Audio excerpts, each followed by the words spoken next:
Здравствуй, подписота Cozy Gaming Channel. Сегодня речь пойдет о стратегиях или так называемых умных играх, в которых нужен не только интеллект выше мартышки, но и креативный подход, вдохновение для создания чего-то нового. Сегодняшний топ-10 открывает достаточно известная стратегия своего времени Age of Empires, а именно третья часть. Нам дан относительно адекватный старт для средневековых полей и дальнейшим тысячных армий, которые будут браво расширять вашу колонию, принадлежащую одной из немногих колониальных империй.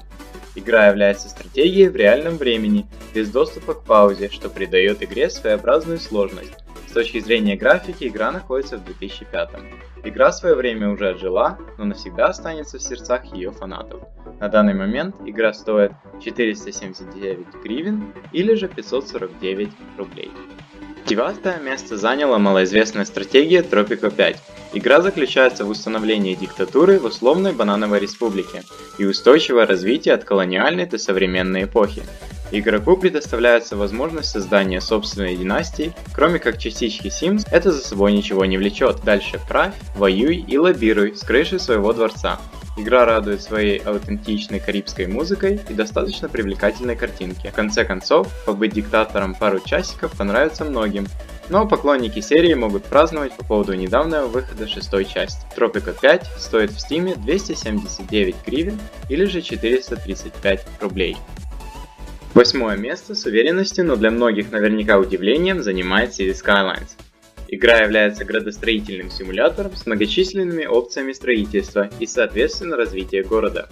Игра подходит больше всего для любителей построить что-то красивое, нежели одолеть недостаток денег в бюджете, так как игра очень базова в качестве экономической стратегии. Тем не менее, многочисленные DLC делают игру очень разнообразной и время поглощающей. Игра не имеет мультиплеера и этим огорчает многих игроков. Cities Skylines стоит 379 гривен или же 499 рублей.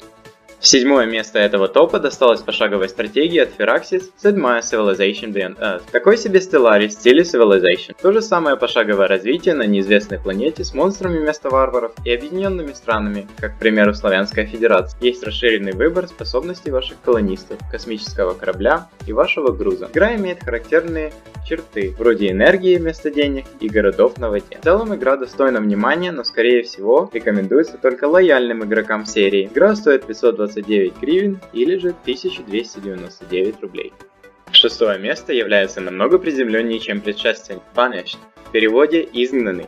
Это бесконечная добыча еды, переживание зимы и расширение поселений. Здесь вы в роли мэра или хозяина поселения строите домики в центре полностью отрезанного от мира леска, чтобы ваши односельчане смогли прожить холодную зиму.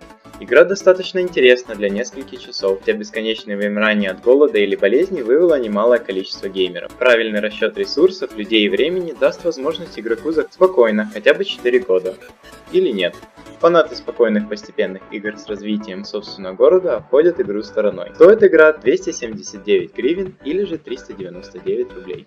На пятом месте нас встречает второй XCOM. Вы в роли командира восстания пытаетесь избавить планету от инопланетного ига. Игра является прямым продолжением XCOM Enemy Unknown.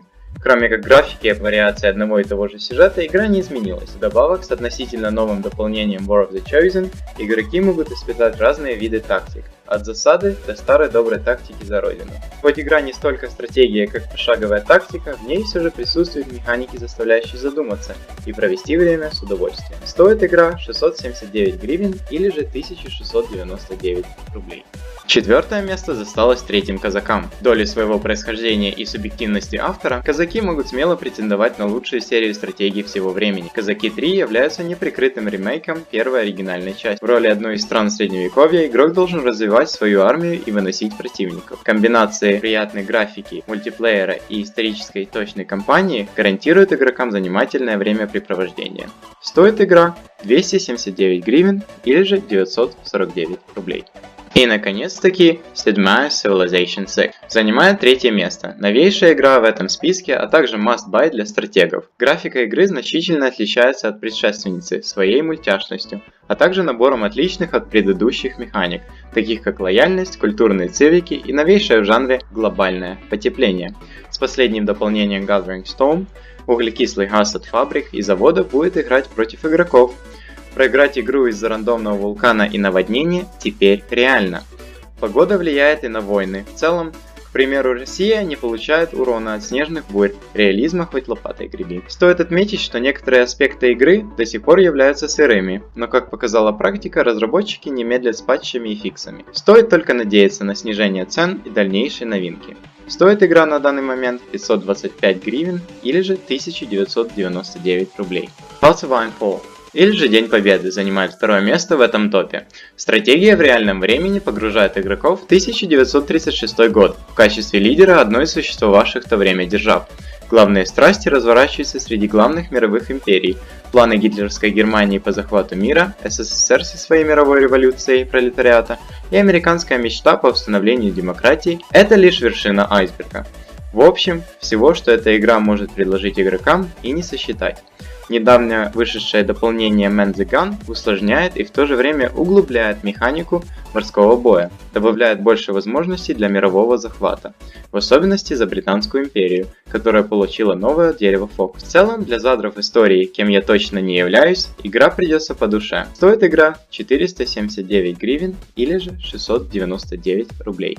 И наконец, первое место с гордостью вручается матери всех пошаговых стратегий, седьмая с цивилизацией 5, с которой страсть к стратегиям началась у многих. Игра непоколебимо продолжает курс предшественника, имея 2 глобальных дополнения и 43 цивилизации в сумме. Суть игры – развить свою империю и победить одной из доступных побед. Несмотря на выход 6, многие олды могут поспорить о превосходстве первой. Пятая цивилизация является сложной стратегией, где искусственный интеллект действительно играет против игрока. Победа на высшем уровне сложности в действительности задача не из легких. Многие также приводят параллели между графиками двух игр. Все-таки пятая выглядит посерьезней. И сам факт, что она до сих пор практически не уступает по количеству игроков своей наследнице, говорит о многом. Стоит игра 389 гривен или же 499 рублей. На сегодня все. Подписывайтесь на Cozy Gaming Channel и играйте в умные игры.